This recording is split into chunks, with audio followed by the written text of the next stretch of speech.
In your headlines, today is finally collection day over at the Treasury. The countdown to the Queen's Baton Relay is 37 days away. And the MP of the Wheeling constituency, Honorable Kyle Knowles, gave an insight to the town hall meeting he hosted.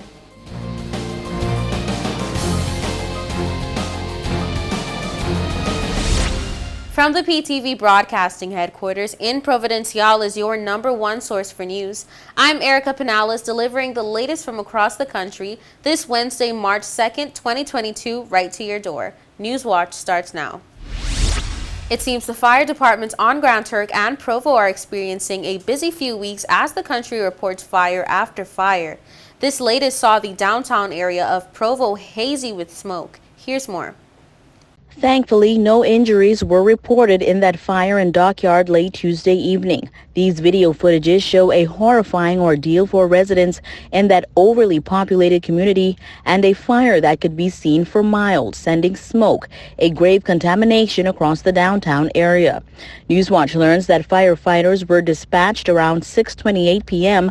A building looking to have been split into 3 units was completely destroyed. Sources say it was a full wooden structure. The small community of Dockyard is one indicative of a little shanty town. Homes, both wood and brick structures, bunched up together within feet of each other, with small unpaved roads that lead to the outskirts. Investigators, we are told, visited the site earlier this morning to determine a cause for the blaze. However, no word on what may have caused the fire has been revealed. Newswatch is told that it is a customary practice for persons to store gas tanks in their homes in that area. After speaking with someone who lived nearby, who told us that there was a loud explosion right before the smoke was seen emanating from the structure. Firefighters used some 3,000 gallons of water to extinguish the blaze. On February 16, 2022, the MP of the Wheeling constituency, Honorable Kyle Knowles, held the very first face-to-face town hall meeting at the Healing Water Ministries in Wheeling. We bring you the details. On February 16th, we held our first face-to-face town hall meeting at the Healing Waters Ministries. It provided an opportunity for individuals throughout the community to come and hear from us in a more intimate setting. And previously we had more virtual town halls, but again, be it with the relaxing of the COVID-19 protocols, we thought it best to have a more face-to-face interaction with constituents. Honorable Knowles explains that a lot of groundwork has happened over the past year, to which he named a few. Just in a nutshell, we've started grading a lot of roads. As you can see currently, there's a lot of shrubbery being cut away from the side of the roads, just general cleaning of the constituency. We hope that we find ways to maintain it just for the environmental and beautification aspect of it. We've started to have more community initiatives. We've had movie nights and other activities to engage the wider community. We've also had, a lot of work done behind the scenes at this point to the solid waste facility. Since I was last here, the CDB consultation has begun. The project manager currently is working aggressively and spearheading that initiative. And, we hope to be hitting some major landmarks soon. He explained that the landmarks they're hoping to hit soon will ultimately make persons more aware of the progress they've made with the solid waste facility. We've made a lot of headway with that, and hopefully within a short few months or weeks, we can have more information for the general public to demonstrate the proactive approach that we've taken in, mitigating the current risk factor posed by the solid waste facility. So we've been doing a lot. I think through using various mediums, we have tried to communicate this information, but we'll do our endeavor best to continue to do so that you can see that Wheeling and the MP for Wheeling is aggressively and proactively working. Honorable Knowles said that coming to the realization that to carry out the plan that his team has for the Wheeling constituency, more needs to be done by the community members themselves in terms of being engaged with one another. Well, there has to be greater buy-in from the community, and again, having the Royal Turks and Caicos Police Force there to support us in these initiatives, and having spearheaded a number of conversations with the Deputy Commissioner and his team, we look forward to a more unified front or approach when we're dealing with a number of aspects. So we're not shying away from any particular area, but we have to strategically deal with these matters, some on a case-by-case basis, but ultimately in doing so, we want to keep the community aware of what we are doing, because again, it is something that I don't intend to talk about myself, but being a part of the community, I want to engage them as much as I possibly can, because I think that's the best way for it to happen. He explained his objective as MP for the Wheeling constituency, and that although there haven't been any updates to the solid waste facility, he and his team are tirelessly working towards conveying the best results at the earliest time possible. Well, the solid waste facility and its progress is primarily the same at this point. There hasn't been any major accomplishments, and that's what previously I would like to speak to that in another forum. Because of course the works are still ongoing, so we're just doing our best at this time to proactively and progressively move the process. Right now, as far as new initiatives, like I said, it's really about the community. My objective this year is to work on engagement. I think engagement will play a pivotal role outside of any infrastructural or any infrastructural projects that might be coming up. One of the things that we have lacked in the past is, we don't have the right recreational facilities. We need to see how we can get those into the community. We need to have more youth-oriented programs. We need to have more initiatives around senior citizens and the like. So whatever we can do in that aspect, and as the MP leading the way for that to happen, those are the type of initiatives that I would see, or I would definitely be spearheading this year. Inquired on whether or not community policing has started to take place in the constituency, the Honorable revealed that it has, and that it's gotten great feedback from community members. Yes, the community policing initiative has taken place, or has been active for some time now, but now it's actually taking on a bit more structure in the Wheeling constituency.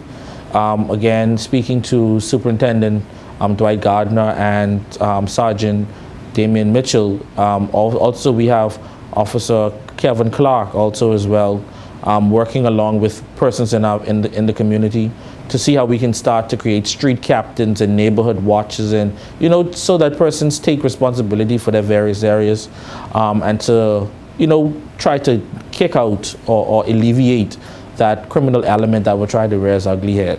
The topic of health concerns was one that was purportedly discussed at the town hall meeting.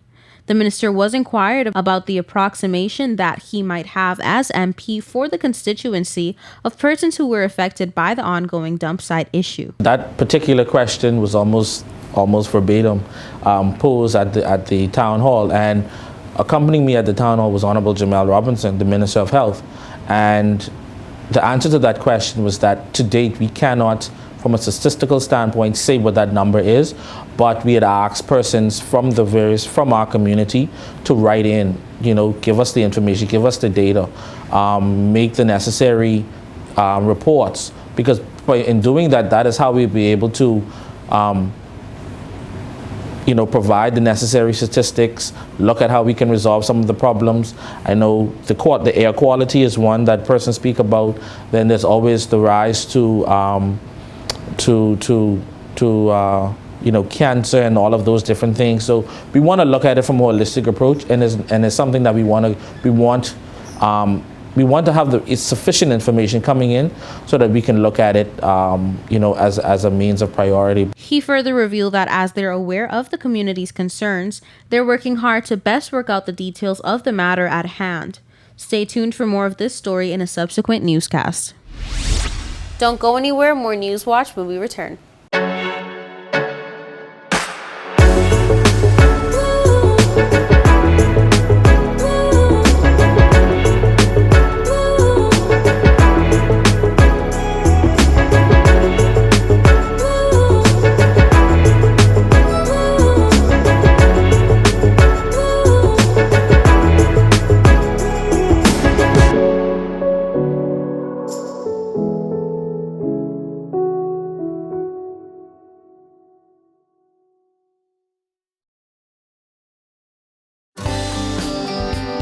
This is a reminder that all PTV service accounts are due on the first day of each month. Accounts should be brought up to date by the 28th of the month to avoid disruption in service. Payments may be made on our office at Stubbs Diamond Plaza, Providenciales, Mides Plaza, North Caicos, and Airport Road in South Caicos. Payments may also be made online using Scotiabank, CIBC First Caribbean Bank, and Royal Bank of Canada. Please allow 3 business days for online payments to be processed. We thank you for your cooperation.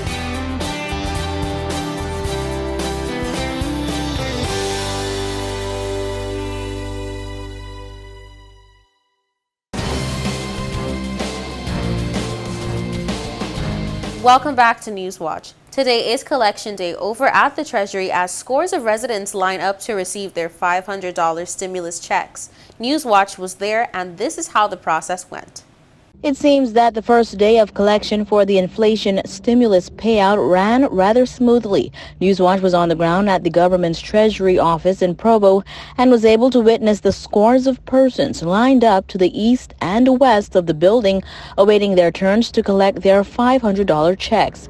We are told that persons were not being called in any specific order, as was exercised in the past. It was, however, first come, first served, as long as their names and approval numbers were found on the first batch of approvals. Government has also today released the second batch of approvals. Now another 2,000 persons will begin to receive their packages on Friday, March 4th. Based on observations, though, Newswatch can say that the process did display a degree of order as well as compliance, in that persons were seen in their masks and face coverings, as well as spaced a good distance apart. Residents are reminded to walk with a government-issued ID and to note that checks will no longer be valid after 6 months of printing. Deputy Premier Honorable E.J. Saunders was also a part of the panel, delivering remarks during the announcement of the launch of the TCI's gun amnesty program set to take place during the month of March. Hear his thoughts in this next story.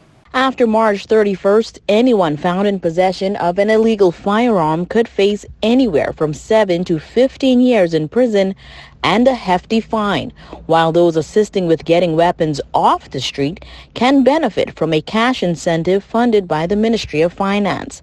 The gun amnesty began on March 1st and will go until March 31st, giving persons across the various communities the opportunity to turn in or provide tips on illegal firearm possessions. Deputy Premier Honorable E.J. Saunders says this is just the tip of the iceberg. But we have to do something about the illegal weapons in country. And this is where it starts. Trying to give people an opportunity to get the illegal weapons on the street. And I don't want the public to believe that this is just one stop and it's stopped. This is just one part of the plan to get control over the resurgent crime. Officials say at some point there will also be a review to the gun crime legislation as they explore ways in which government can assist with deterring the wrongdoer's motive and urge to participate in criminal activity. The Ministry of Finance allocated $50,000 toward the cash incentive set forth for the amnesty. Crime legislation we're going to put through is going to be unforgiving. It is also many other ways in which you can do other things that you can get engaged. And you don't have to lead your life of crime. And we'll do all we can to ensure that we give you all the path to living a good life without having to engage in crime for the quick part you think you get from us. Honorable Saunders makes one last appeal to persons who may know of instances where illegal weapons are being imported and stored. I am appealing to the mothers who may know that their kids, their sons may have illegal weapons, to call the police and ask them to come and pick it up. Their girlfriends and significant others who may know of someone in their life who may have an illegal weapon, to call the police. Neighbors, you may know something that happened in your community, to call the police. The amnesty runs for a month and is the first to have been conducted in almost 10 years. Don't touch that remote. We'll be right back. Coming up next is your weather forecast. This is a reminder that all PTV service accounts are due on the first day of each month. Accounts should be brought up to date by the 28th of the month to avoid disruption in service. Payments may be made on our office at Stubbs Diamond Plaza, Providenciales, Mides Plaza, North Caicos, and Airport Road in South Caicos. Payments may also be made online using Scotiabank, CIBC First Caribbean Bank, and Royal Bank of Canada. Please allow 3 business days for online payments to be processed. We thank you for your cooperation.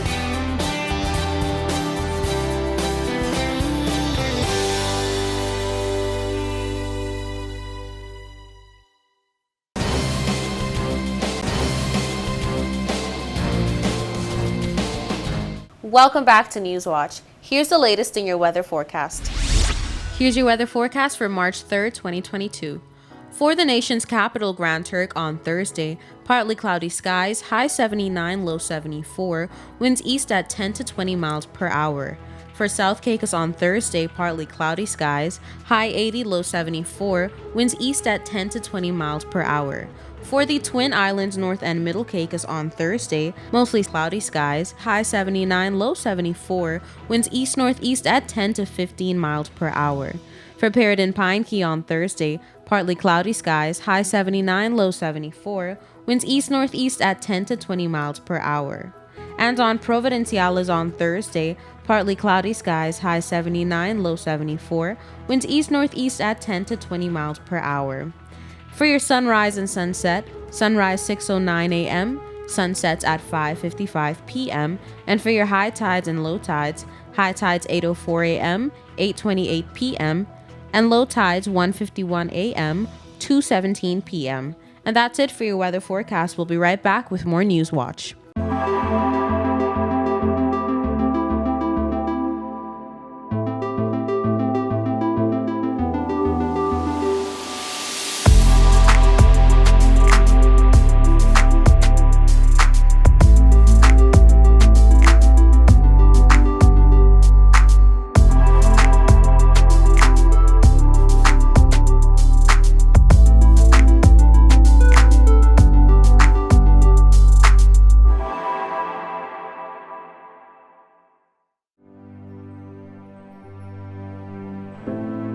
Here at People's Television, we're more than just your leading news and entertainment services.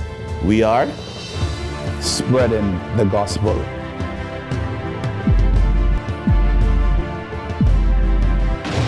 We are breaking barriers.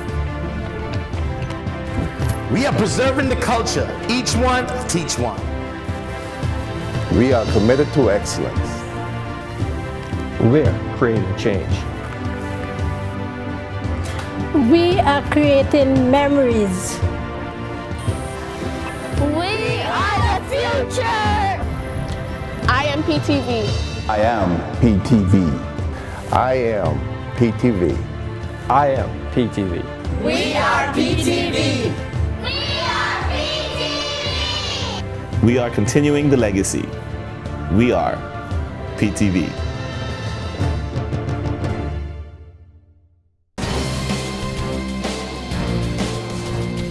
Welcome back to Newswatch. The countdown to the Queen's Baton Relay is 37 days away from arrival to the Turks and Caicos Islands, and yesterday, March 1st, 2022, Newswatch was able to capture the unveiling of the billboard in Providenciales. Here's more. The Queen's Baton Relay is a game tradition that celebrates, connects, and excites communities from across the Commonwealth during the build-up to the Games. As many of you all know, the Commonwealth Games every 4 years holds the four annual games, and it's always held somewhere in a Commonwealth territory. And this year is going to be held in Birmingham, England. That will be July 28th through the 8th of August. And before that happens, there's something we call the Queen's Baton. And there's a message in the baton that depicts for the athletes that the Queen reads at the opening ceremony. And so this baton do a journey through all 72 Commonwealth nations. And that is for the reason is to keep us unified and that the Queen also have a presence in those countries. During each visit, nations and territories will host events and activities that showcase untold stories from baton bearers, athletes, and young people who are striving for change in their community, as well as showcasing a project that addresses at least one of the United Nations Sustainable Development Goals. Every country has its own unique way of presenting the baton. So here in Turks and Caicos, we decide to do many things. And it was supposed to be 30 days out, but my director of this event decided that she wanted to do it now. And so we begin with a banner and of the unveiling of the Queen's baton. And so all islands in the Turks and Caicos Islands, from Solkey all the way down to Providenciales, that's South, Grand Turk, Middle, North, we will be unveiling this banner at 4 o'clock on all the islands simultaneously. Honorable Rachel Taylor, Minister of Education, who also holds responsibilities in sports, was present at the unveiling of the billboard, sharing her excitement. I'm quite excited because today we have the opportunity to commence the hype leading up to the Commonwealth Games, and that will take place in Birmingham in July 28th to August 8th. But actually the Queen's baton will arrive in country on April 6th, and it's coming from the Bahamas. So we'll be here around the Turks and Caicos Islands for the 6th to the 8th. So this is actually the opportunity for us to hype up our students, because our students will be participating in track and field as well as swimming. So we have the opportunity to hype up the country, and we are doing this simultaneously on all the islands as we're going to unveil our signage in preparation for the arrival of the Queen's baton. We gather that this is a great opportunity which includes school children and ensure that every island and key throughout the length and breadth of the Turks and Caicos is represented with a supposed visit and will showcase their best attributes. Giving the opportunities for our young people to speak to exactly the levels of skill sets, how they have brought us from then to now in terms of their academics, in terms of their performance. So we're not just paying attention to sports, but we're looking at how we are able to empower our young people. So that is what we're looking at. And actually the theme for this year is sports for everyone.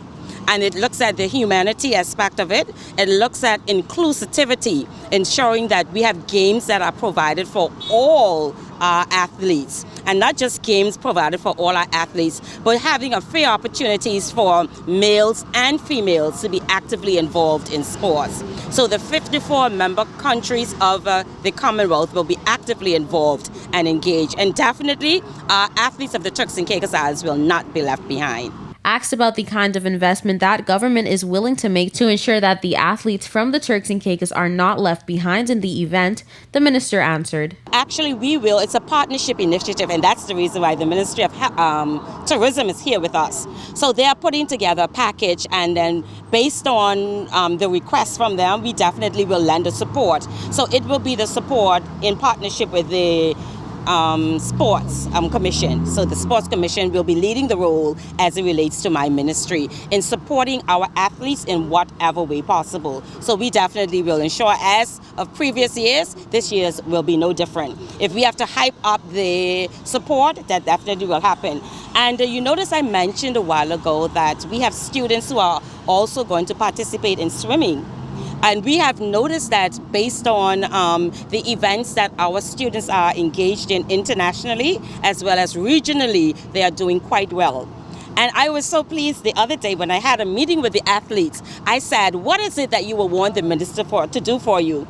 And the swimmers said, we want an Olympic pool. And we promised to deliver that within our this year term in government. We've observed that the Tourism Board is in collaboration with the Commonwealth Games, perhaps as an opportunity to showcase the Turks and Caicos and our attributes, such as the hospitality, great cuisine, world-class beaches and historic sites, to which Honorable Taylor candidly stated, Definitely we will ensure that we are promoted throughout the games.